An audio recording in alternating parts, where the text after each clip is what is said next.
Welcome to The Explainer. Okay, let's talk about something that could genuinely save a life. Imagine a coworker suddenly collapses from cardiac arrest. In that moment, knowing the correct number of CPR compressions per minute isn't just a skill. It can be the single biggest factor between life and death. And today, that's exactly what we're covering. Think about this for a second. According to the American Heart Association, a staggering 90% of cardiac arrests that happen outside of a hospital are fatal. That's an absolutely huge number. But, and this is the important part, it doesn't have to be.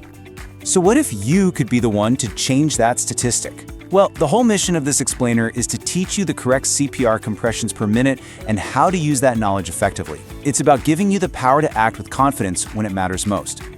All right, let's get right to it. We're going to start with the single most important number you need to burn into your memory. This is the absolute foundation of high-quality, effective CPR. So first things first, what even is CPR? It stands for cardiopulmonary resuscitation. It's basically an emergency procedure you perform when someone's heart has stopped, and its whole purpose is to manually keep blood and oxygen flowing to the brain and other vital organs. So here it is. This is the golden rule, straight from the 2025 American Heart Association guidelines. The correct CPR compression rate is 100 to 120 compressions every minute. And get this, that rate is exactly the same whether you're helping an adult, a child, or even an infant. Now, trying to count that rate in a high-stress situation? Yep, that's not easy. So authorities like the Red Cross have a fantastic tip. Push to the beat of a song that's in that 100 to 120 beats per minute range. The most famous example, of course, is the Bee Gees' classic Stayin' Alive, which is right in that sweet spot. Okay, so we've got the number 100 to 120, but why? Why is that specific range of CPR compressions per minute so absolutely critical for survival? Well, it's not just some random number, it's all based on hard science. It really all comes down to a delicate balance. If you push too slow, under 100 times a minute, you just don't build up enough pressure to get that crucial blood flow to the brain. But if you go too fast, over 120, the heart literally doesn't have enough time to refill with blood between your pushes, which makes each pump way less effective. So that 100 to 120 compressions per minute range really is the sweet spot.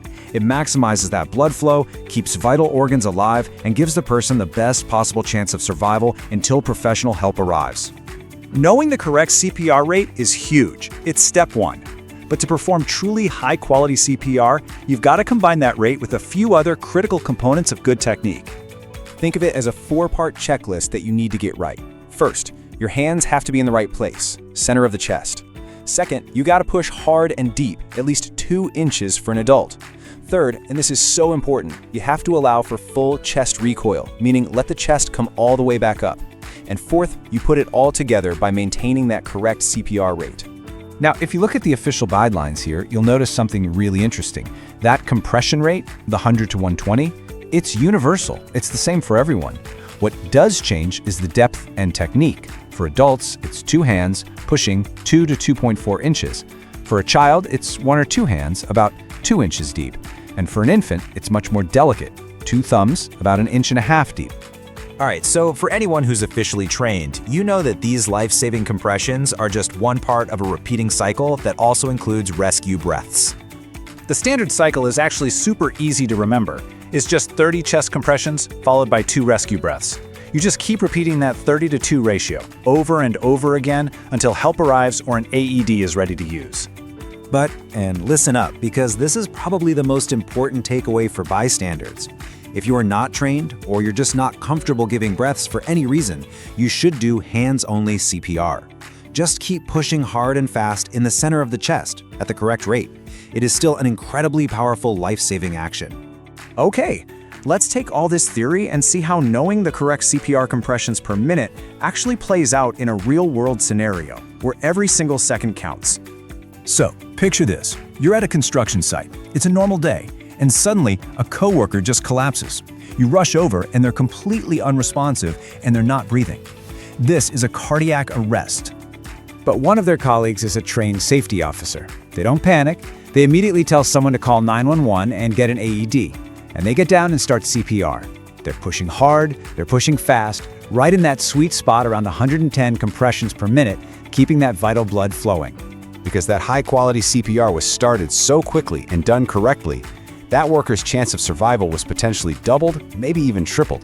The paramedics arrive, they take over, and because of that quick action, the worker makes it. That's the difference you can make. So, you have the core knowledge now. You understand the most important part of CPR. So what's next? How do you take this information and turn it into a real life-saving ability? The best thing you can do is empower yourself. First, and this is the big one, get officially certified. Take a hands-on course. Next, practice that rhythm.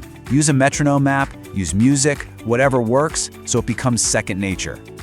And finally, just be mentally prepared. Know the signs and decide now that you'll be the person who isn't afraid to act. At the end of the day, it all comes down to this. Knowing and applying the correct number of CPR compressions per minute can, quite literally, be the reason someone survives. Every single second matters. For more explainers just like this one that can help you protect yourself and the people around you in critical situations, make sure you subscribe.